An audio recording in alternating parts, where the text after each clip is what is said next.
अब ये रोना धोना बंद करो और चुपचाप साइन करो इन पेपर्स पर। उसने उस लड़की को घूरते हुए कहा। अद्विक, तुम ये बिल्कुल ठीक नहीं कर रहे हो। मैंने तुम्हें अपना सबसे अच्छा दोस्त माना था, लेकिन मुझे नहीं पता था तुम इतने गिरे हुए इंसान हो। वो लड़की रोते हुए बोली। मुझे तुम्हारा ये लेक्चर सुनने में कोई इंटरेस्ट नहीं है। जल्दी से साइन करो, देर हो रही है मुझे। और भी काम है तुम्हारा ये मिलो ड्रामा देखने के अलावा, अद्विक ने कहकर अपनी आंखों पे चश्मा चढ़ा लिया। आकृति ने कुछ पल उसे नफरत भरी निगाहों से घूरा और फिर सिसकते हुए सामने पड़े कागजों पर साइन कर दिया। मुबारक हो, आज से आप दोनों पति पत्नी हुए, वकील ने कहा। तो एक टेढ़ी मुस्कान अद्विक के होठों पे फैल गई। मुबारक हो बीवी। अद्विक ने आकृति के कंधे पर हाथ रख उसे खुद से सटाते हुए कहा तो आकृति ने नफरत से घूरते हुए उसका हाथ झटक दिया। ऐसा नहीं था कि अद्विक ने पहली बार उसे टच किया था, पर इस बार उसके छूने भर से आकृति को घिन आ रही थी। उसकी इस हरकत पर अद्विक खुलकर मुस्कुरा उठा। उसने आकृति का हाथ पकड़ा और उसे लेकर बाहर आ गया। देखो अद्विक, तुमने जो कुछ भी कहा मैंने किया। अब प्लीज़ मेरे भाई को छोड़ दो। आकृति की आवाज़ में दर्द छलक आया था। अद्विक ने कुछ पल आकृति को देखा, फिर बोला, इतनी भी क्या जल्दी है बीवी? अभी तो हमें सच की शादी करनी है। मतलब ये कि अभी हम मंदिर में शादी करेंगे। वो क्या है ना, तुम्हारी ये सोनी मांग और ये खाली गला मुझे बिल्कुल अच्छा नहीं लग रहा। और उसके बाद होगा तुम्हारा गृह प्रवेश। माँ अपनी बहू का वेट कर रही हैं घर पर। उसके बाद तुम्हारे भाइयों को छोड़ दूंगा। डोंट वरी बीवी, अद्विक ने कहा तो आकृति के चेहरे पे कड़वाहट पसर गई। चले बीवी। अद्विक ने उसे बीवी कहने पर आकृति बुरी तरह चिढ़ गई और जल्दी से गाड़ी का दरवाज़ा खोल कर उसमें बैठ गई। अद्विक भी मुस्कुराते हुए गाड़ी में आ बैठा और उसने गाड़ी मंदिर की ओर घुमा दी। कुछ ही देर में गाड़ी एक मंदिर के बाहर आकर रुकी। दोनों गाड़ी से उतरकर मंदिर की ओर बढ़ गए। पंडित जी, सब तैयारी हो गई ना? अद्विक ने पंडित जी से कहा। जी जजमान, जैसा आपने कहा था सब तैयारी हो गई, क्योंकि अद्विक ने पहले ही पंडित जी को सारी तैयारी करने को कह दिया था, इसीलिए सब कुछ तैयार ही था। पंडित जी ने दोनों को मंडप में आने को कहा। दोनों वहां आए तो पंडित जी ने उनका गठबंधन किया और उन्हें बैठने को बोला। दोनों बैठ गए तो पंडित जी ने मंत्रोच्चारण शुरू किया। कन्या अपना हाथ वर के हाथ में दी। पंडित जी ने कहा तो अद्विक ने उसका हाथ पकड़कर अपने हाथ में रख लिया। हवन कुंड में आहुति देने के बाद पंडित जी ने दोनों को फेरों के लिए खड़े होने को बोला। दोनों खड़े हो गए और मंत्रोच्चारण के बीच दोनों 7 जन्म तक साथ निभाने के वचनों के साथ 7 फेरे लेने लगे। फेरों के बाद अद्विक ने उसके गले में मंगलसूत्र बांधकर उसे हमेशा के लिए एक बंधन में बांध दिया।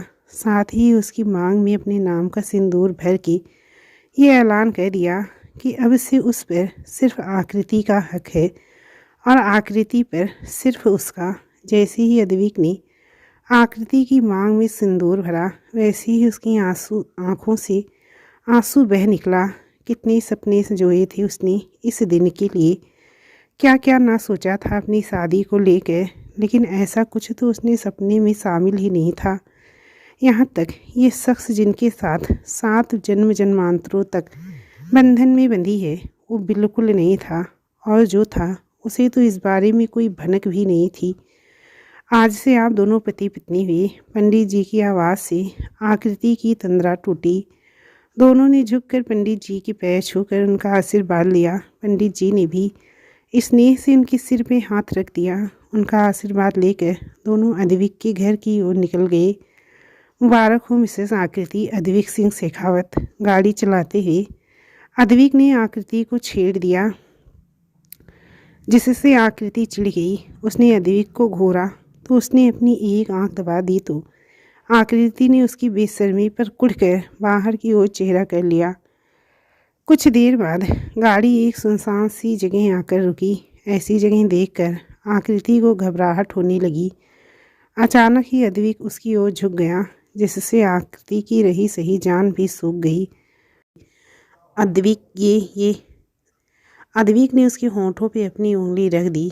चुपचाप मेरी बात सुनो, अब बहुत हो गई मस्ती मजाक, अब हम घर जा रहे हैं। अगर तुमने वहाँ होशियारी दिखाई ना तो मुझसे बुरा कोई नहीं होगा। वहाँ जाकर ऐसा दिखाना कि हमारी लव मैरिज है और तुम मेरे साथ बहुत खुश हो। अगर तुमने ज़रा सा भी अपना दिमाग चलाने की कोशिश की तो याद रखना, अपने भाई से पूरी ज़िंदगी नहीं मिल पाओगी। आई बात समझ में? अद्विक ने उसे घूरते हुए कहा तो आकृति ने डर कर हाँ में सिर हिला दिया। Good girl. अद्विक ने उसके गाल थपथपाए और सीधा होकर गाड़ी आगे बढ़ा दी। अद्विक ने कुछ पल उसे देखा और फिर चेहरा बाहर की ओर घुमा लिया। उसकी आंखों से आंसू बहने लगे। इस वक्त वो खुद को इतना कमज़ोर और बेबस महसूस कर रही थी जितना उसने अपनी पूरी ज़िंदगी में भी कभी नहीं किया था। अगर बात उसके भाई की नहीं होती तो वो तो कब का अद्विक को सबक सिखा चुकी होती, मगर इस वक्त वो बेहद मजबूर थी। कुछ देर बाद गाड़ी एक घर के सामने आकर रुकी। घर ना ज़्यादा बड़ा था ना ही छोटा, पर दिखने में काफ़ी खूबसूरत लग रहा था। गाड़ी से उतरकर अद्विक ने डोर बेल बजाई तो एक 45-50 साल की औरत ने घर का दरवाज़ा खोला। दरवाजे पर अद्विक को किसी लड़की के साथ, वो भी शादी के जोड़े में देखकर उसको बहुत हैरानी हुई। वो आंखें फाड़ कर दोनों को देख रही थी और अद्विक के चेहरे पर मुस्कान ऐसे चिपकी थी जैसे किसी ने उसके होंठों को पकड़कर उसके गालों पर फेविकोल से चिपका दिया हो।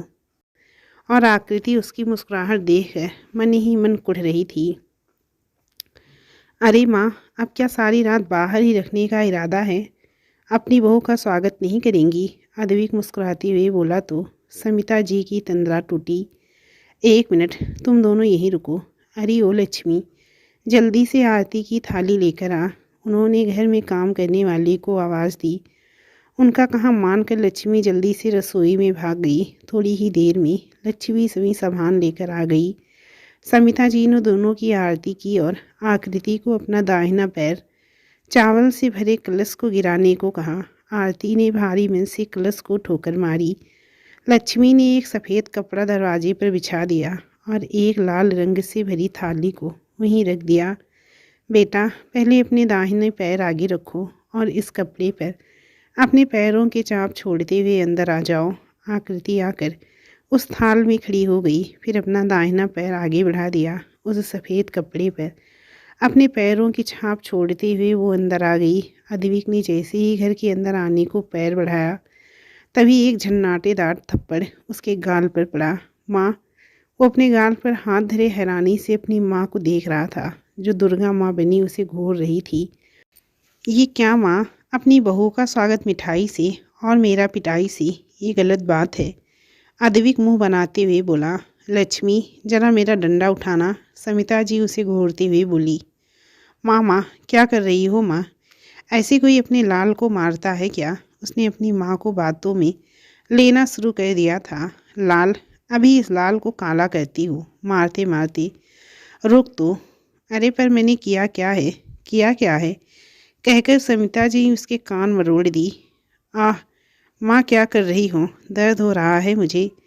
अद्विक का कान एकदम लाल हो गया था। अरे, बहू को घर ले आया, वो भी रूखे सूखे, बताना भी ज़रूरी नहीं समझा तूने? मिटने अरमान थे मेरे, सॉरी, कितने अरमान थे मेरे कि अपनी बहू को ऐसे लाऊंगी वैसे लाऊंगी, तूने सब पर पानी फिरा दिया। समिता जी ने कहा तो अद्विक ने अपना सिर पीट लिया। अरे माँ, वो क्या है ना, आपकी बहू को ही ज़्यादा जल्दी हो रही थी शादी की, इसीलिए हमने सोचा सीधा आपको सरप्राइज़ देंगी। अद्विक ने कहा तो आकृति का मुंह हैरानी से खुल गया। वो सोचने लगी कि कितना बेशर्म है ये इंसान, खुद को बचाने के लिए बेवजह उसे फंसा रहा है। अद्विक ने उसे देखा तो वो गुस्से से उसे घूरने लगी। माँ, वो सब छोड़ो ना, देखो ना मैं आपके लिए कितनी प्यारी बहू लेकर आया हूँ। आप अभी मुझे छोड़ो, अपनी बहू के लाड लड़ाओ। क्या सोचेगी वो कि उसके आने से आप खुश नहीं हो? अद्विक ने कहा तो समिता जी उसका कान छोड़कर आकृति के पास आ गई। माफ़ करना बेटा, वो ज़रा, खैर छोड़ो, तुम थक गई होगी ना, चलो तुम्हें तुम्हारे कमरे में छोड़ कर आती हूँ। तुम फ्रेश हो जाना, तब तक मैं तुम्हारे लिए खाने के लिए कुछ बनाती हूँ। मुझे पता है इस नालायक ने कुछ नहीं खिलाया होगा तुम्हें। आओ चलो, समिता जी ने कहा तो आकृति हल्के से मुस्कुरा उठी। समिता जी उसे लेकर अद्विक के कमरे में आई। तुम कपड़े बदल लो। फिर थोड़ा रुक कर, अरे तुम्हारे पास तो कपड़े ही नहीं होंगे, रुको मैं कुछ लेकर आती हूँ। ये नालायक भी ना पहले बता देता तो मैं सब तैयारी तो करके रखती। बड़बड़ाते हुए वो कमरे से बाहर निकल गई।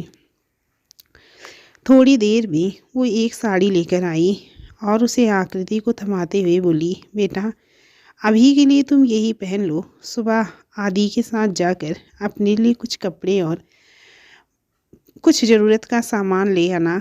जी आंटी। आकृति ने वो साड़ी थाम ली। आंटी नहीं, अब माँ कहने की आदत डाल लो बेटा। समिता जी ने प्यार से उसके गाल थपथपाए। जी माँ। आकृति ने कहा तो समिता जी का चेहरा खिल उठा। वो जल्दी जल्दी कपड़े बदल कर नीचे आने का बोलकर वहाँ से चली गई। आकृति ने वो साड़ी उठाई और बाथरूम में चली गई। बाथरूम में आकर उसकी नज़र आईने पर पड़ी। कितनी बदली हुई लग रही थी वो। ऐसा भी क्या बदला था सिर्फ एक दिन में। हाँ बदला तो था। अब वो सिर्फ किसी की बेटी या किसी की बहन नहीं, अब वो किसी की पत्नी, किसी की बहू भी थी। उसकी नज़र उसके गले में पड़े मंगलसूत्र और मांग में सजे सिंदूर पर गई तो उसके रुके हुए आंसू फिर से बह निकले। वो कुछ देर यूं ही आईने में देखती रही। फिर जब रुका ना गया तो अपना चेहरा हाथों से ढक कर रो पड़ी। विशांत कपड़े बदलने के लिए अद्विक कपड़े बदलने के लिए कमरे में आया था। आकृति को कमरे में ना पाकर वो परेशान हो उठा। ये कहाँ चली गई? कमरा देखने के बाद वो बालकनी में गया। वो वहाँ भी नहीं थी। फिर वो बाथरूम के पास आया तो उसे किसी के रोने की आवाज़ सुनाई दी तो वो घबरा गया। आकृति तुम अंदर हो क्या? आकृति बाहर आओ, वो दरवाज़ा पीटते हुए बोला। आकृति तुम सुन रही हो, बाहर आओ। अंदर से कोई आवाज़ ना आई तो उसने फिर से दरवाज़ा खटखटाया। आकृति ने उसकी आवाज़ सुनी तो जल्दी से खुद को शांत किया और बोली, आ रही हूँ। हाँ जल्दी आओ। अद्विक ने उसकी आवाज़ में भारीपन महसूस कर लिया था। वो बेहद बेचैन हो गया था। थोड़ी देर बाद बाथरूम का दरवाज़ा खुला और आकृति बाहर आई। अद्विक ने नज़र उठा के उसे देखा तो उसकी लाल आंखें देखकर उसके मन में टीस सी उठी। वो तेज़ी से उसके पास आया और उसका चेहरा अपने हाथ में लेकर बोला, क्या हुआ आकृति? तुम रो क्यों रही हो? कोई प्रॉब्लम है तो मुझे बताओ। दूर रहो तुम मुझसे। तुम्हारी ये झूठी हमदर्दी की ज़रूरत नहीं है मुझे। ये ढोंग मत करो मेरे सामने, समझे? उसने अद्विक के हाथ झटक दिए। अद्विक कुछ कहने को हुआ, तभी उसकी नज़र दरवाजे पे खड़ी समिता जी पर गई। माँ आप यहाँ? अद्विक ने बात संभालते हुए कहा तो आकृति भी जल्दी से नॉर्मल हो गई। उसने अपने आंसू साफ करके एक झूठी मुस्कान अपने चेहरे पे सजा ली। वो मैं तो तुम दोनों को खाने के लिए बुलाने आई थी, समिता जी ने कहा। जी आंटी, मतलब माँ, हम बस आ ही रहे थे। आकृति ने अपनी फिसलती जबान को संभाल लिया था। ठीक है जल्दी से आ जाओ, समिता जी ने मुस्कुराते हुए कहा और वहाँ से चली गई। अद्विक ने एक नज़र आकृति को देखा और कमरे से निकल गया। थोड़ी देर बाद आकृति भी नीचे आ गई। समिता जी खाना परोसने लगी तो आकृति ने उनके हाथ से बर्तन लेकर उन्हें कुर्सी पर बिठा दिया। आप आराम से बैठिए माँ, ये सब मैं कर लूँगी।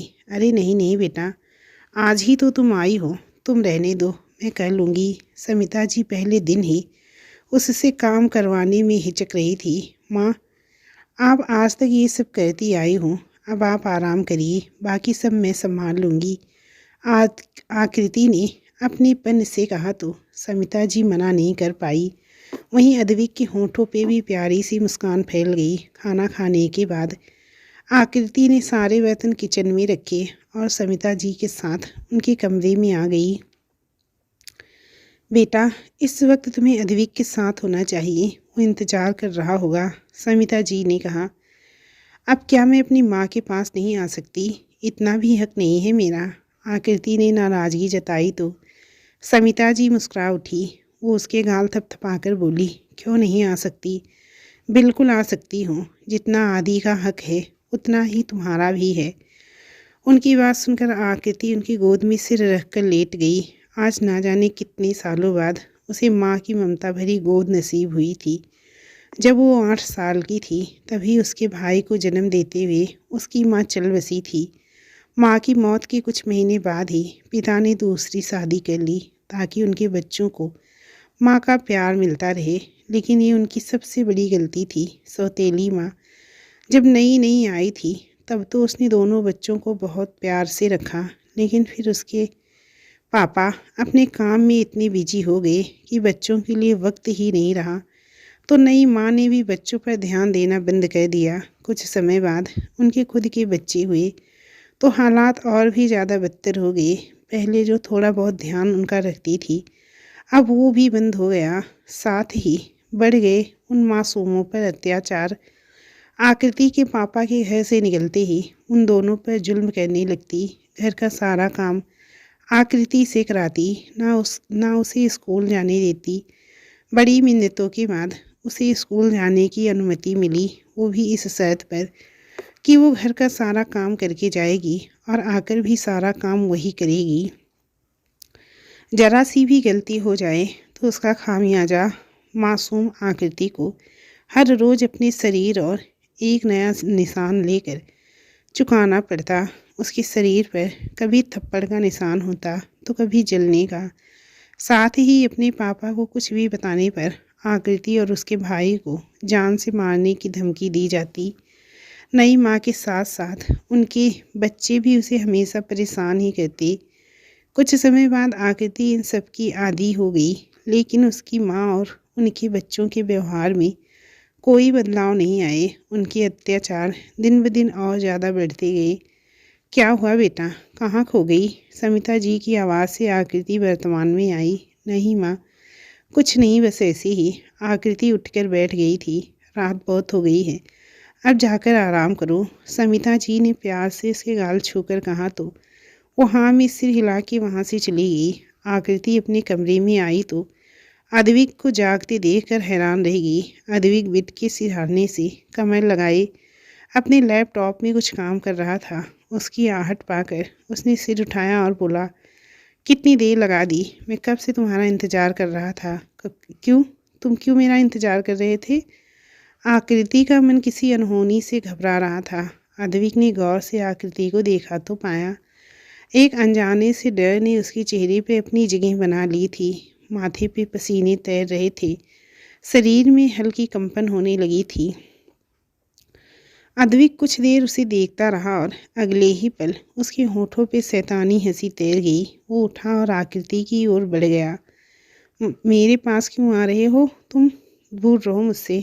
आकृति उससे घबराई सी पीछे हटने लगी। तुमने पूछा था ना कि मैं तुम्हारा इंतज़ार क्यों कर रहा था। अरे आज शादी हुई है हमारी, और ये रात शादी की बात की पहली रात। आज तो मौका भी है, दस्तूर भी, तो क्यों ना मौके पे चौका मारा जाए। अद्विक ने सौखी से कहा तो आकृति के शरीर में एक झुरझुरी सी दौड़ गई। वो पीछे हटी लेकिन हट नहीं पाई क्योंकि पीछे दीवार आ गई थी। आकृति अद्विक की साइड से निकलने को हुई तो अद्विक ने उसके दोनों ओर दीवार पर हाथ रखकर उसे वहीं ब्लॉक कर दिया। देखो अद्विक, तुमने जो कहा मैंने किया, पर प्लीज़ ये नहीं। तुम सब जानते हो ना कि मैं। अद्विक प्लीज़, तुम जो कहोगे मैं करूँगी, प्लीज़ ये मत करो। और वो रो पड़ी थी। अद्विक ने उसे रोते देखा तो एकदम से दूर हो गया। उसने हाथ बढ़ा के उसके आंसू साफ किए तो उसका आश्वास पाकर आखिरी डर से चिहुक उठी। उससे ऐसे घबराते देखकर अद्विक को बहुत बुरा लगा। वो बिना कुछ बोले जाकर बिस्तर पर लेट गया। कुछ देर तक जब कोई हलचल नहीं हुई तो आकृति ने अपनी आंखें खोलकर देखा। उसकी नज़र बेड पे लेटे अद्विक पर गई जो उसे ही देख रहा था। सो जाओ, रात बहुत हो गई है, कहकर अद्विक ने करवट बदल ली। आकृति आकर बेड के पास खड़ी हो गई और सोचने लगी कि आखिर वो सोए कहाँ। अद्विक के साथ बिस्तर साझा करने में उसे झिझक महसूस हो रही थी। अगर तुम्हें लग रहा है कि मैं तुम्हारे लिए अपना बेड छोड़कर सोफे या ज़मीन पर सोऊंगा तो भूल जाओ, ये कोई मूवी नहीं है, रियल लाइफ है। इसीलिए चुपचाप सो जाओ और बेफिक्र रहो, मैं अपनी साइड ही रहूँगा पूरा टाइम। सो जाओ आराम से। अद्विक ने आंखें बंद किए हुए ही कहा और सीधा होकर अपनी आंखों पे हाथ रख लिया। थोड़ी देर बाद आकृति भी आकर बेड की दूसरी साइड लेट गई। तुम 1 इंच भी इधर मत खिसकना, आकृति ने कहा तो अद्विक उसे खा जाने वाली नज़रों से घूरने लगा। उसे गुस्से में देखकर आकृति सक पकाकर बिस्तर पर बैठ गई। अद्विक ने नाम में गर्दन हिलाई और अपनी आंखों पे हाथ रख कर लेट गया। कुछ देर बाद आकृति भी लेट गई। पूरे दिन की थकी होने के कारण जल्दी ही वो नींद की आगोश में समा गई। उसके सोने के बाद अद्विक ने आंखें खोलकर उसे देखा और उसकी ओर चेहरा करके लेट गया और उसे निहारने लगा। गहराती रात के साथ साथ अद्विक की आंखें भी नींद से बोझिल होने लगी और वो भी सपनों की दुनिया में खो गया। सुबह जब अद्विक की आंख खुली तो उसकी होठों पे बहुत गहरी मुस्कान चिपक गई। आकृति ने नींद में अपनी जगह से खिसक कर अद्विक के सीने पर सिर रख लिया था और अद्विक ने उसे अपनी बाहों के घेरे में लिया हुआ था। रात मुझे बोल रही थी, अपनी जगह से 1 इंच भी मत हिलना। अभी देखो खुद सारी अपनी जगह से खिसक कर मेरी जगह में आ गई। वैसे जो भी हो, इससे खूबसूरत सुबह कोई हो ही नहीं सकती। अद्विक मन ही मन बड़बड़ाया और आकृति के चेहरे पर बिखरे बालों को उसके कान के पीछे कर दिया और उसके मासूम से चेहरे को निहारने लगा। कितनी शांत और मासूम लग रही थी वो, बिना किसी छल कपट के, एकदम निश्चल मासूम बच्ची। आकृति की गर्म सांसें अद्विक के सीने पे पड़ रही थी, जो उसे मदहोश करने के लिए काफ़ी थी। अद्विक ने खुद पर संयम रखा और आकृति को अपने सीने से हटाकर बेड पर ठीक से सुला दिया और हल्के से उसका माथा चूम कर धीरे से बोला, थैंक यू मेरी सुबह इतनी खूबसूरत बनाने के लिए। काश हर सुबह आज की जैसी ही हो। अद्विक ने प्यार से उसके बाल उसके कान के पीछे समेटे और अपने कपड़े लेकर बाथरूम में चला गया।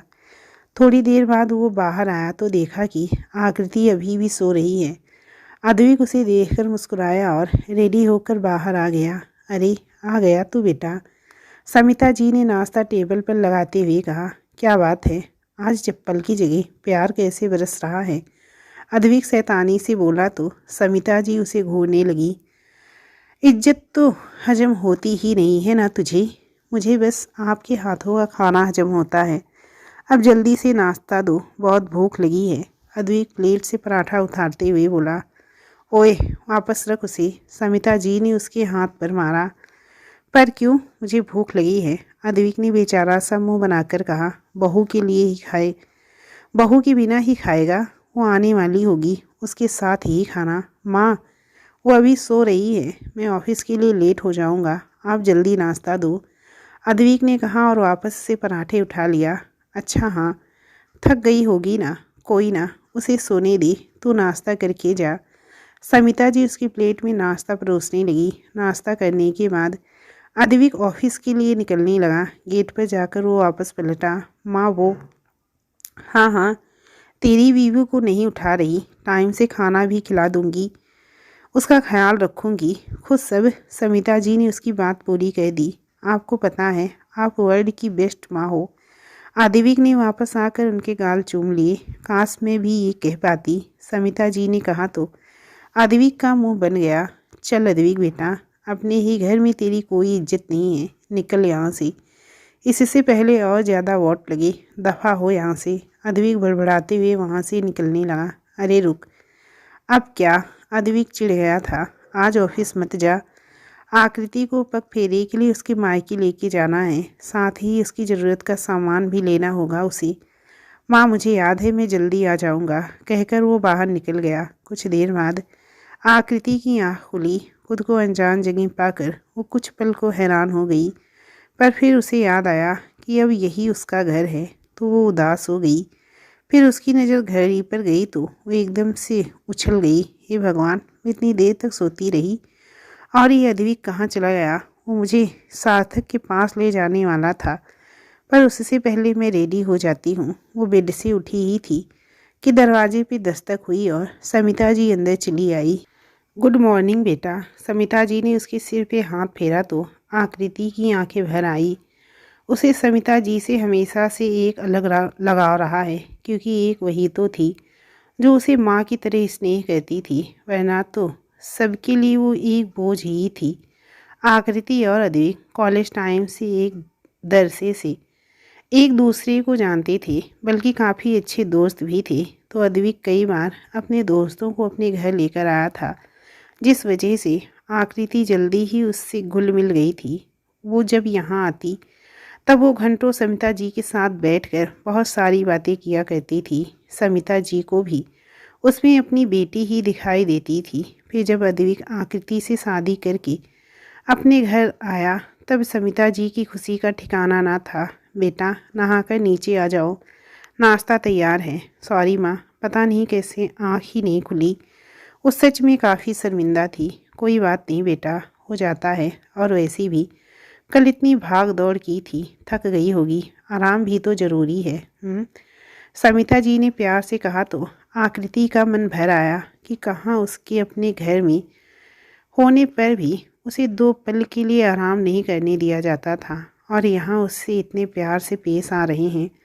अब फिर से क्या सोचने लगी। उसे सोच में गुम देखकर समिता जी ने पूछा, नहीं कुछ नहीं माँ। माँ वो अद्विक कहकर वो शांत हो गई। बेटा वो ऑफिस गया है, कोई ज़रूरी मीटिंग थी, आ जाएगा थोड़ी देर में। तब तक तुम तैयार हो जाओ, समिता जी ने कहा तो उसने हाँ में सिर हिला दिया और बाथरूम में चली गई। समिता जी भी वहाँ से चली गई। कुछ देर बाद उसे याद आया कि वो पहनेगी क्या, कपड़े तो हैं ही नहीं उसके पास। फिर कुछ सोचकर वो बाथरूम से निकली और अद्विक की कवर्ड खोलकर उसमें से एक टी शर्ट निकाली और तेज़ी से बाथरूम में घुस गई।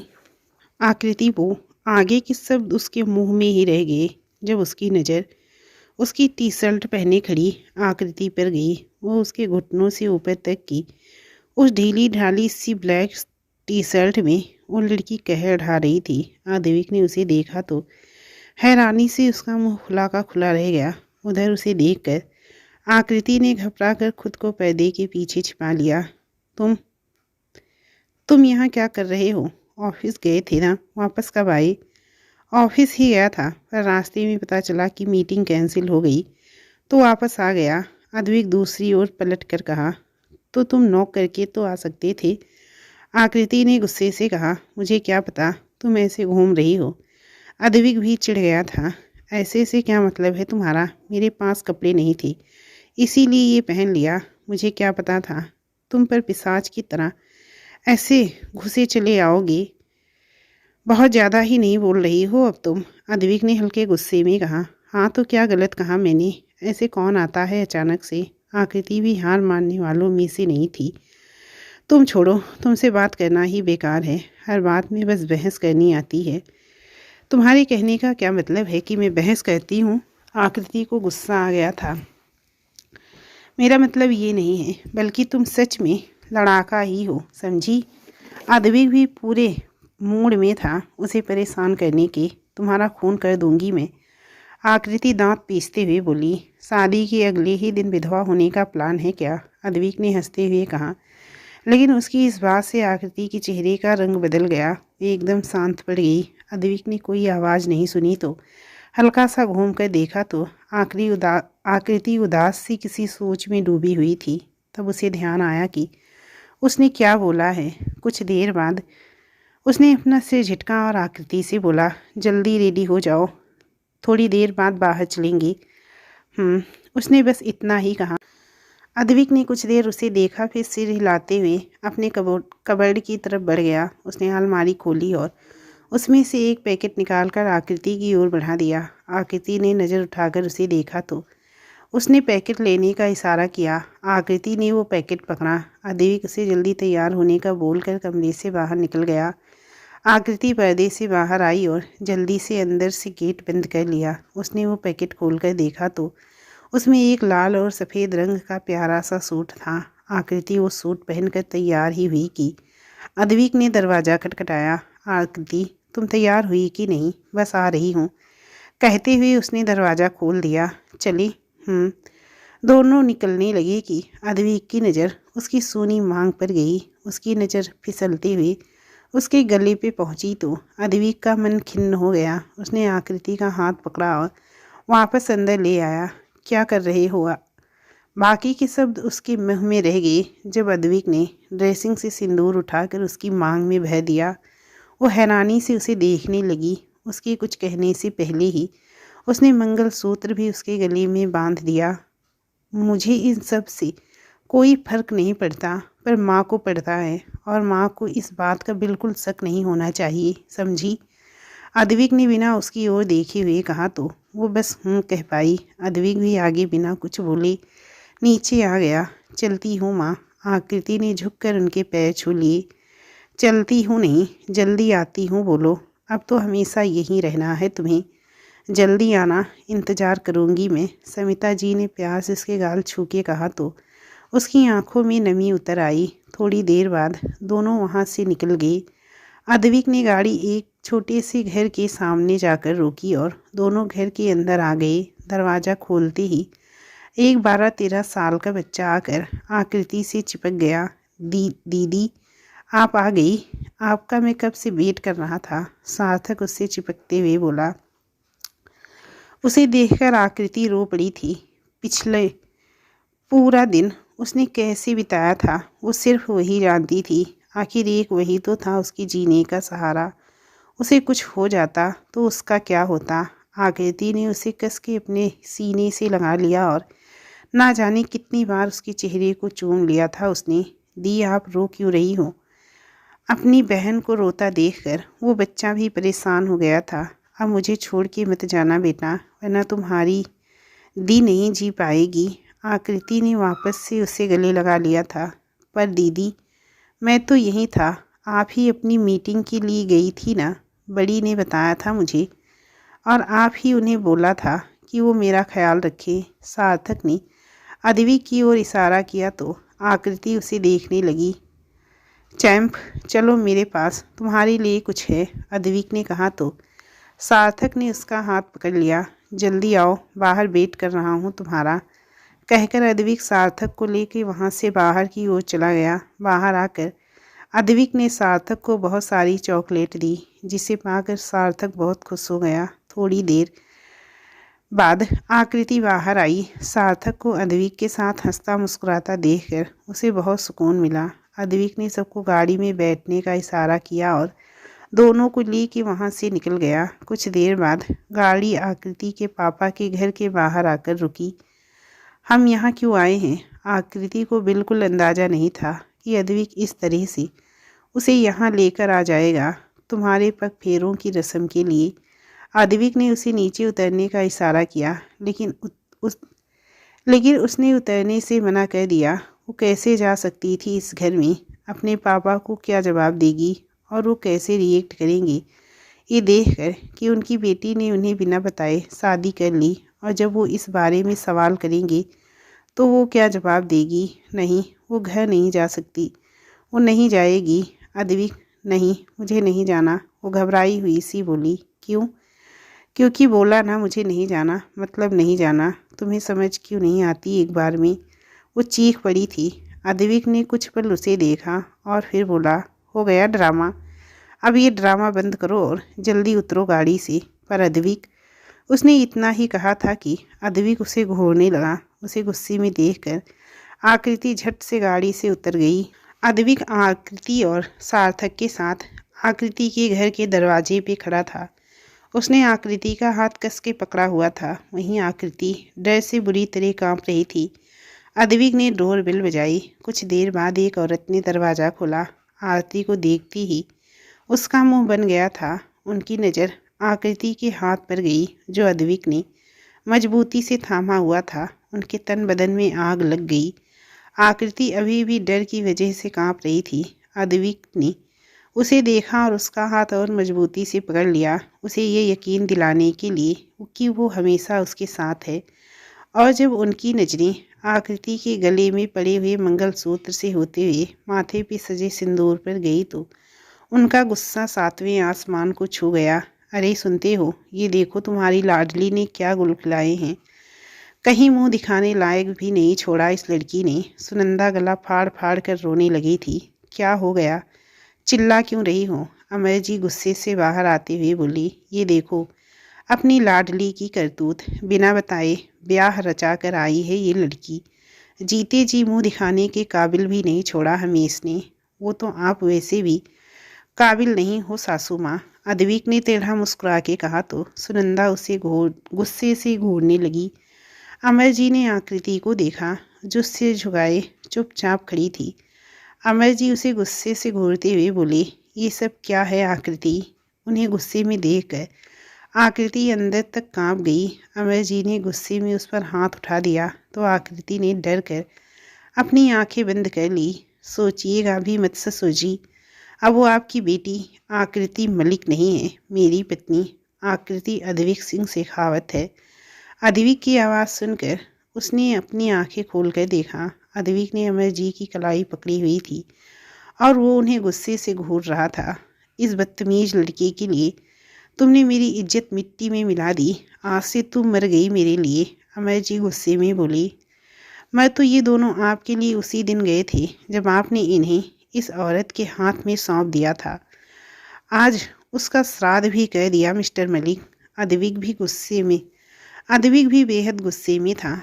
उसके गुस्से को देखकर एक बार को अमर जी भी डर गए थे। इसको एक बार आपसे मिलाने लाया था और शायद गलती कर दी मैंने। आज के बाद ये यहाँ कभी नहीं आएगी। चलो आकृति। अद्विक ने एक हाथ में उसका हाथ थामा और दूसरे से सार्थक का हाथ पकड़ा और उन्हें ले जाने लगा। लेकिन आकृति अपनी जगह से नहीं हिली। पापा प्लीज़ पापा, ऐसा मत कहिए। मैं आपसे माफ़ी मांगती हूँ। प्लीज़ मुझे माफ़ कर दीजिए पापा। मैं आपकी बेटी हूँ ना, प्लीज़ एक बार। आकृति अमर जी के पैरों में गिर गई, लेकिन अमर जी ने उसे धक्का देकर खुद से दूर कर दिया। लेकर जाओ इस कलंक को मेरे सामने से और मेरे बेटे को यहीं छोड़ो। अमर जी ने सार्थक का हाथ पकड़कर अपनी ओर खींच लिया। आपका बेटा? कौन सा बेटा? पिछले 2 दिन से वो कहाँ है, किस हाल में है? आपने एक बार भी कोशिश की जानने की, तो अब उसे अपने पास रखने का हक भी खो चुके हैं आप। अद्विक ने सार्थक को गाड़ी में बैठने को कहा। सार्थक जाकर गाड़ी में बैठ गया। अद्विक ने एक नज़र आकृति को देखा जो अपने पिता की बात सुनकर बदहवास सी ज़मीन पे पड़ी थी। उसने आगे बढ़कर उसे गोद में उठाया और गाड़ी की ओर बढ़ गया। सुनंदा और अमर जी बस उन्हें जाते देखते रह गए। वहीं अद्विक की गाड़ी को देखकर सुनंदा के मन में कुछ विचार चलने लगे। वो अमर जी को लेकर अंदर चली गई। अद्विक आकृति और सार्थक को लेकर अपने घर आ गया। उन्हें इतनी जल्दी आया देखकर समिता जी हैरान रह गई। वो कुछ सवाल कहती और आकृति की हालत देखकर वो घबरा गई। वो दौड़कर अद्विक के पास आई। क्या हुआ इसे? तुम लोग तो इसके पापा के घर गए थे ना, फिर ये सब? समिता जी घबरा कर बोली, बाद में बताता हूँ माँ, अभी उसे आराम करने दो। अद्विक ने कहा तो समिता जी ने हाँ में सिर हिला दिया। अद्विक ने आकृति की ओर पानी का गिलास बढ़ाया, पर वो जस की तस बैठी रही। उसके कानों में अमर जी के कहे शब्द अब तक गूंज रहे थे। अद्विक ने समिता जी की ओर देखा तो उन्होंने पलकें झपका के उसे शांत होने को कहा। समिता जी उसके पास बैठकर उसका सिर सहलाने लगी तो आकृति की तंद्रा टूटी। उसने भरी आंखों से उन्हें देखा। समिता जी ने अपनी गोद की ओर इशारा किया। आकृति ने उनकी गोद में सिर रख लिया। उनका ममतामयी स्पर्श पाकर आकृति जल्दी ही नींद के आगोश में चली गई। उसके सो जाने के बाद समिता जी बाहर आई और अद्विक से इस बारे में पूछा तो अद्विक ने उन्हें सब बताया जो वहाँ हुआ था। ये तो होना ही था बेटा। एक माँ बाप के लिए ये बेहद असहनीय होता है कि उनकी बेटी उन्हें बिना बताए किसी से शादी कर ली, वो भी उससे जिसे वो जानते तक नहीं। तो बुरा तो लगेगा ही। तुम दोनों को शादी से पहले एक बार उनसे बात करनी चाहिए थी, वो मान जाते। थोड़ी सी मेहनत के बाद समिता जी ने एक बेटी की माँ बाप का पक्ष रखा था। वो नहीं मानते माँ, उन्हें उसकी खुशी से कोई फ़र्क नहीं पड़ता, बल्कि उसके जीने मरने से भी कोई फ़र्क नहीं पड़ता। आज के बाद आकृति और सार्थक उस घर में वापस नहीं जाएंगे। वो इस वक्त बेहद गुस्से में था। उसके गुस्से को देखते हुए समिता जी ने चुप रहना ही सही समझा। शाम तक आकृति काफ़ी बेहतर हो गई थी तो समिता जी ने अद्विक से आकृति को बाहर ले जाने को कहा। अद्विक ने भी हामी भर दी। अद्विक कमरे में आया तो देखा सार्थक और आकृति बातें कर रहे हैं। उसे देखकर आकृति ने चेहरा फेर लिया, जो अद्विक के दिल को छलनी कर गया, पर उसने कुछ नहीं कहा। हे चैंप, चलो बाहर घूमने चलते हैं, अद्विक सार्थक के पास बैठते हुए बोला। ओके जीजू, सार्थक ने कहा तो दोनों उसे हैरानी से देखने लगे। ये किसने बोला तुम्हें? अद्विक ने पूछा।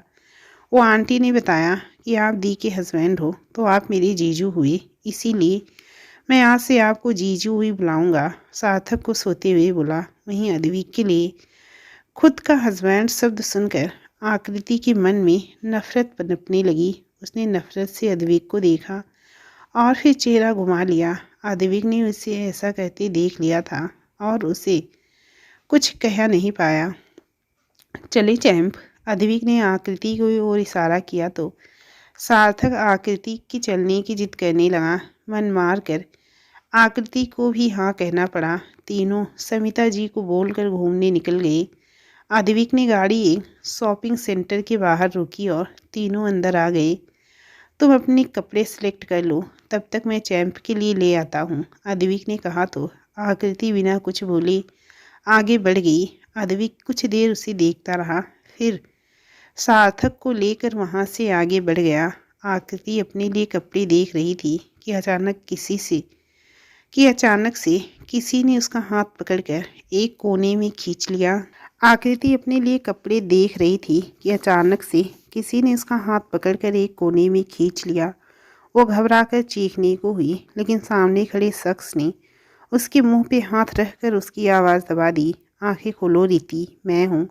आवाज़ सुनकर आकृति ने झटके से अपनी आंखें खोली। सामने खड़े शख्स को देखकर उसकी आंखें भर आई। वो एकदम से उसके सीने से लग गई। प्रतीक, अच्छा हुआ तुम आ गए। तुम्हें पता है मैं कितनी अकेली पड़ गई थी। आकृति उसके सीने से लगे रोते हुए बोली, लेकिन प्रतीक के हाथ उसे अपने आगोश में लेने के लिए नहीं उठे। वो ऐसे ही जस का तस खड़ा रहा। कुछ देर बाद उसने धक्का देकर आकृति को खुद से दूर कर दिया। आकृति हैरानी से उसे देखने लगी। क्यों किया तुमने ऐसा रीति? क्यों? मेरे होते हुए तुमने उस अद्विक से शादी कर ली। कैसे कर सकती हो तुम ऐसा?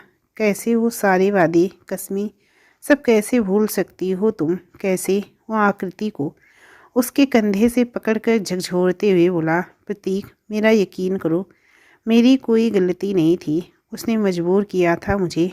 आकृति रोते हुए बोली। ऐसी भी क्या मजबूरी थी कि तुमने मेरे प्यार को, हमारे रिश्ते को ठुकरा कर उससे रिश्ता जोड़ लिया? प्रतीक अभी भी बेहद गुस्से में था। उसने सार्थक को किडनैप कर लिया था और धमकी दी थी कि अगर मैंने उसकी बात नहीं मानी तो सार्थक को मैं ये कैसे होने दे सकती थी? प्रतीक, एक सार्थक ही तो है मेरे जीने का सहारा। अगर उसे कुछ हो जाता तो मैं तो जीते जी मर ही जाती। मैं मानती हूँ मैं तुम्हारे साथ वफा नहीं कर पाई, पर मैं बेवफा भी नहीं हूँ। मैं आज भी तुमसे ही प्यार करती हूँ और हमेशा तुमसे ही कहती रहूँगी। तुम्हारी जगह कभी कोई नहीं ले सकता। कहते कहते वो रो पड़ी। उसे देखकर प्रतीक भी कुछ नर्म पड़ गया। मैं जानता हूँ रीति कि तुम सिर्फ मुझसे प्यार करती हो, पर मैं क्या करूँ रीति? मैं नहीं देख सकता तुम्हें किसी और के साथ।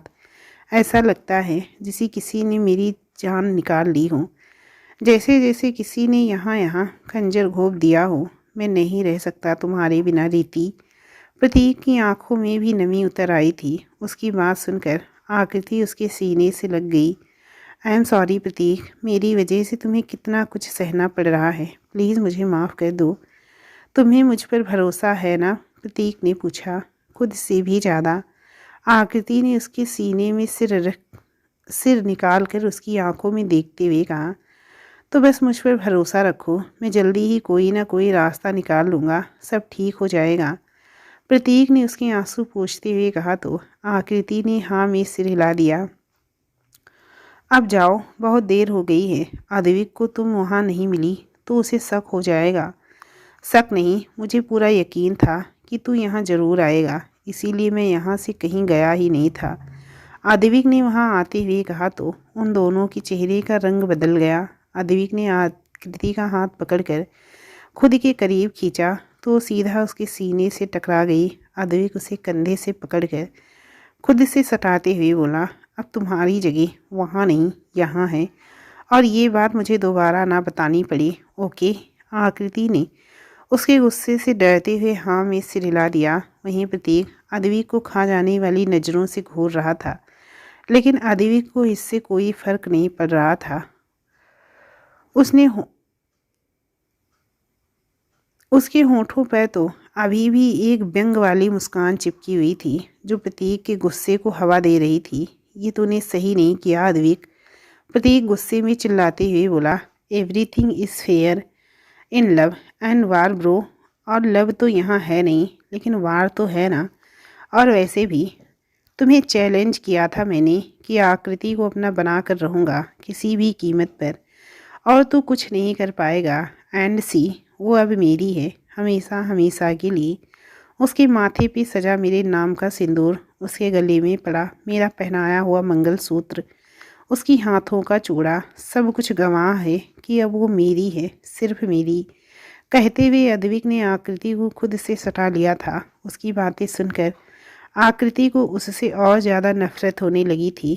सिर्फ उसे पाने के लिए वो इस हद तक गिर जाएगा, उसने कभी नहीं सोचा था। कितना मानती थी वो उसे, अपना सबसे अच्छा दोस्त माना था उसे, और उसने उसके साथ इतना गलत किया। तुझे छोड़ूंगा नहीं मैं अद्विक, प्रतीक से मैं उबल पड़ा था। फिलहाल तो तू मेरा रास्ता छोड़, मुझे अपनी बीवी को शॉपिंग करानी है। कहते हुए अद्विक ने प्रतीक को साइड किया और आगे बढ़ गया। और हाँ, आगे से मेरी बीवी के आसपास भी दिखाई दिया तो तेरे हाथ पैरों का साइज छोटा करवाने में मुझे वक्त नहीं लगेगा। और तू जानता है, अद्विक सिंह शेखावत सिर्फ कहता नहीं, कर देता है। कहकर वो अद्विक को घूरते हुए वहाँ से निकल गया और प्रतीक गुस्से में दांत पीस कर रह गया। शॉपिंग हो गई तुम्हारी? अद्विक ने आकृति से पूछा, लेकिन उसने कोई जवाब नहीं दिया। अद्विक ने एक गहरी सांस ली और वहाँ से गर्ल्स पोर्शन में चला गया। करीब आधे घंटे बाद उसके हाथ में 8-9 शॉपिंग बैग थे। उसने वो सब जाकर काउंटर पर रख दिए और दूसरी जगह चला गया। सार्थक भी अपनी शॉपिंग कर चुका था, उसने उसके बैग भी काउंटर पर पहुंचा दिए। उसने समिता जी के लिए भी कुछ कपड़े लिए और उनका पेमेंट करके आकृति और सार्थक को लेकर बाहर आ गया था। रात हो चुकी थी और सबको भूख भी लगी थी। अद्विक ने एक होटल से खाना और सार्थक की फरमाइश पर आइसक्रीम पैक करवाया और घर के लिए निकल गया। घर पहुंचकर सबने साथ में डिनर किया। डिनर के बाद सार्थक ने सबको हॉल में ही रोक लिया और अपनी शॉपिंग दिखाने लगा। अद्विक को कुछ काम था तो वो उठकर अपने कमरे में चला गया। वो खुश होकर हर चीज़ के बारे में बता रहा था। आकृति ने महसूस किया कि वो शायद ही इतना खुश कभी हुआ होगा। उसकी पार्ट टाइम जॉब से सार्थक की स्कूल की फीस और उनकी ज़रूरत ही बड़ी मुश्किल से पूरी हो पाती थी, लेकिन ऐसा नहीं था। उसके पापा उनके खर्च के पैसे नहीं देते थे, पर वो पैसे हमेशा उसकी सौतेली माँ के हाथ में होते थे और वो सब कुछ अपने पास रख लेती थी। कभी भी अपने मन का कुछ करने की इजाज़त थी कहाँ थी उन्हें। आज इतना सब कुछ पाकर अपनी पसंद का सार्थक बहुत खुश था और आकृति उसकी खुशी में खुश थी। काफ़ी रात होने पर आकृति कमरे में आई तो देखा अद्विक पहले ही सो चुका था। उसे सोता देखकर आकृति ने चैन की सांस ली और आकर अपनी साइड लेट गई। उसके सो जाने के बाद अद्विक ने आंखें खोली और निहारने लगा। एक यही तो वक्त होता था उसके पास जब वो उस लड़की को अपने इतने करीब देख सकता था, बिना किसी रोक टोक के। दोस्तों, इस कहानी के इस चैप्टर का एंड यहीं पर कहती हूँ। प्लीज़ कमेंट करके ज़रूर बताइए कहानी आपको कैसी लगी, कि आप लोग इस कहानी के नेक्स्ट चैप्टर को सुनना चाहते हैं। अगर सुनना चाहते हैं तो प्लीज़ कहानी को खूब सारा लाइक कर दीजिए, ताकि हमें पता चले कि आप लोगों को कहानी पसंद आई है, और कमेंट करके भी ज़रूर बताइएगा। चलिए फिर मिलती हूँ नेक्स्ट चैप्टर के साथ, तब तक के लिए नमस्कार।